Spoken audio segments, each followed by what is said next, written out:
May every virtuous being who watches this video have long life and good health. May every non-virtuous being use this life as an opportunity to turn their shortcomings into virtues, to live a life of charity, love, respect, and doing good deeds and developing goodwill. These are secret tips to health and longevity. Let's start with diet.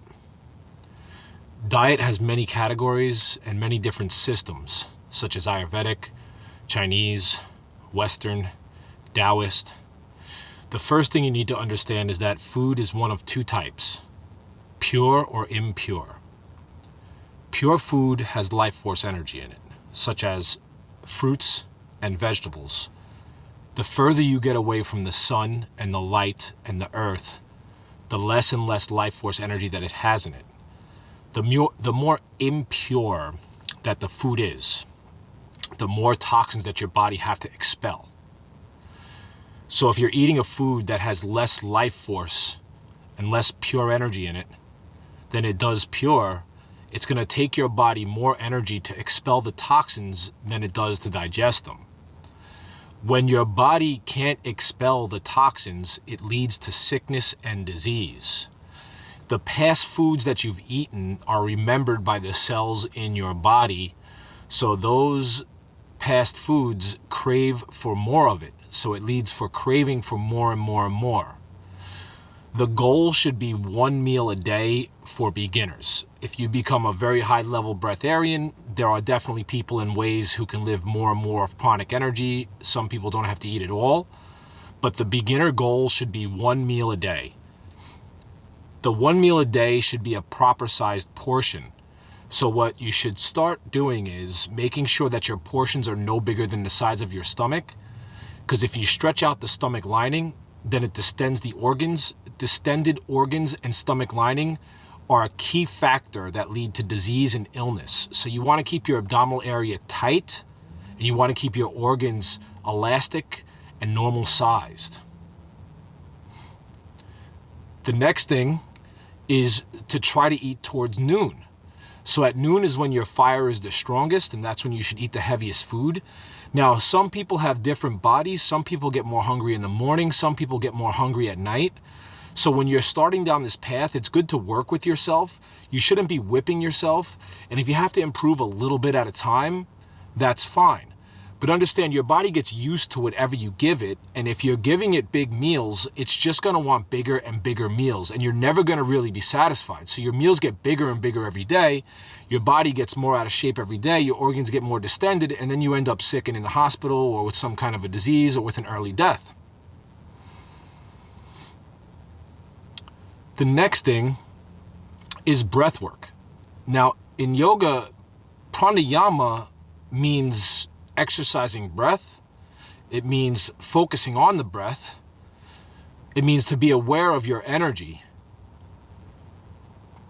But in what I teach, it's internal energy cultivation. So when you eat the food has to mix with the air, and then it has to move through the channels of your body. So there's 12 main energy channels, and then there are other, say the organs, the main energy channels that run up and down your spinal column and through your body, they're like rivers, and the organs are like lakes. So if you do Qigong meditation, you're cultivating the internal energy in the Dantian. So when you breathe in, the air mixes with the elements and it mixes with the food, and that creates bioelectromagnetic energy. It also turns the food into flesh and into what's called ohas, or life sap energy. Okay?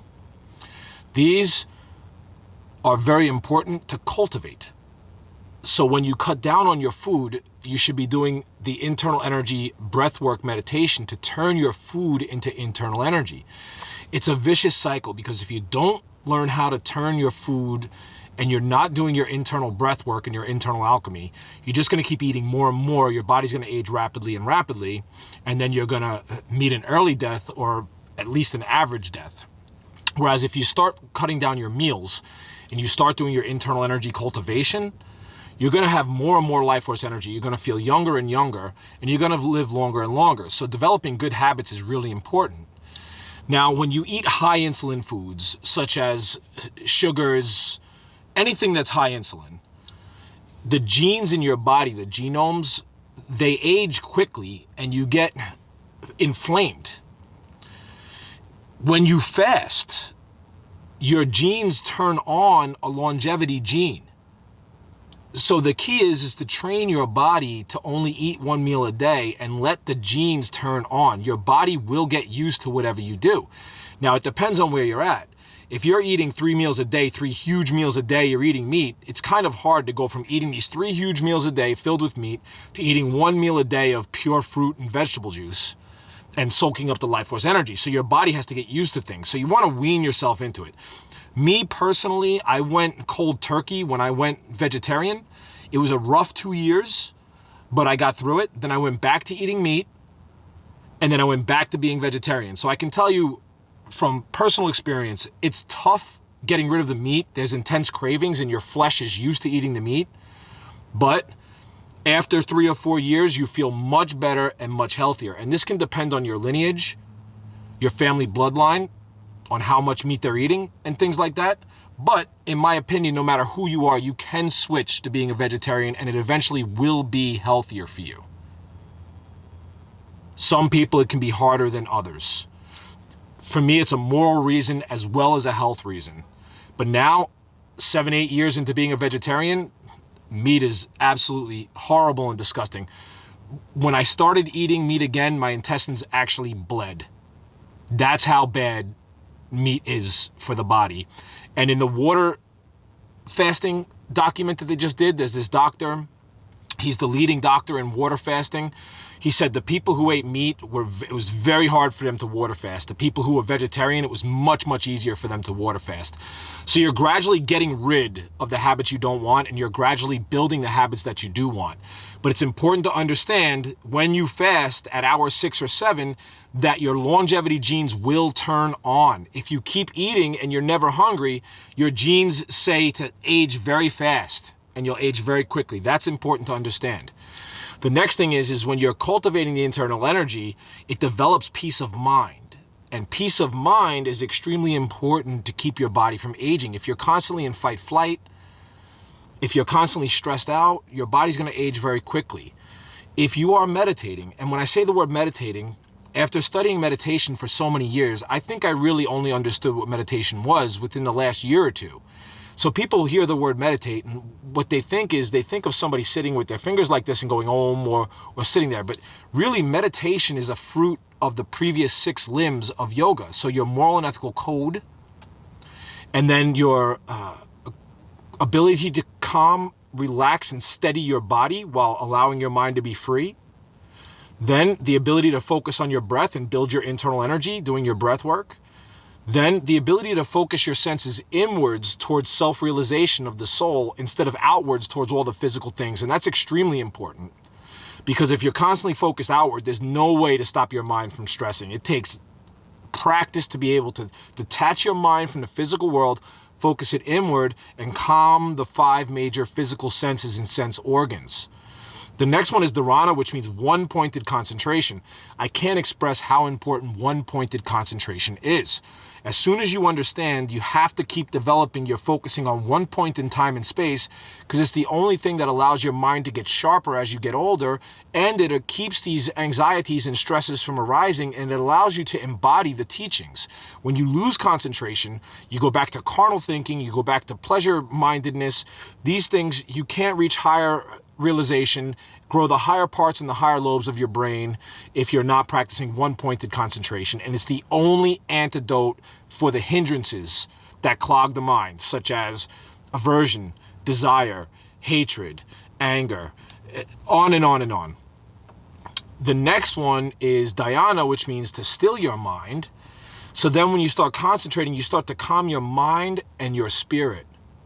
The difference between the spirit and the soul is found in the heart, and the spirit is the psychological processes which take place between the soul and the mind. So there are 3 different aspects. You have mind, spirit, and soul. That's important to understand.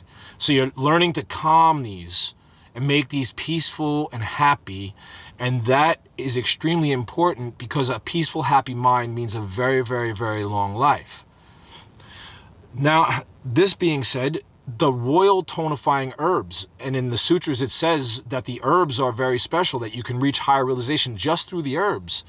So the royal tonifying herbalism is what I teach. It's actually called holy tonifying herbalism is what I teach. And it's my adaptation of tonifying herbalism. And what this is these are herbs. They're tonifying and they're adaptogenic. So when you take them, they adapt to the needs that your body has, and they have little to no side effects. They're completely positive, and they increase your energy exponentially. They're very powerful, and they're very medicinal. If you're looking for athletic performance, if you're looking for better yoga postures, they're great. But when you take them, they can restore your Jing essence, your life essence. They restore your energy. They restore your vitality. They restore your fluids in your body. So the tonifying herbs, drinking tea, can be very, very useful. And some of the greats, some of the Taoist greats who lived to be very old, they did the royal tonifying herbalism. Now, from that, it's basically just exercise and healthy lifestyle and fresh air. There has to be some kind of exercise. There has to be some kind of fresh air. Now, when you practice these techniques as a beginner, just doing them at first can seem tedious or it can be fun. It really depends on you. For me, it was a lot of fun. But it wasn't until I practiced them for some time that I got good at them and I became a high-level internal energy alchemist, internal energy cultivationist with the ability to move chi through my body, through the channels, restore organs, and things like this. So from there, it gets into what level of a Qigong practitioner are you? And that the practice of Qigong meditation is extremely important. Look for my up-and-coming book, Immortal Practices, in which I teach the main techniques that you need to do in order to have a very, very long life and good health. Please leave questions and comments in the question and comment section below. Be sure to like, subscribe, and share. Click here for the next video. Click here for a playlist. Long life and good health, guys. God bless.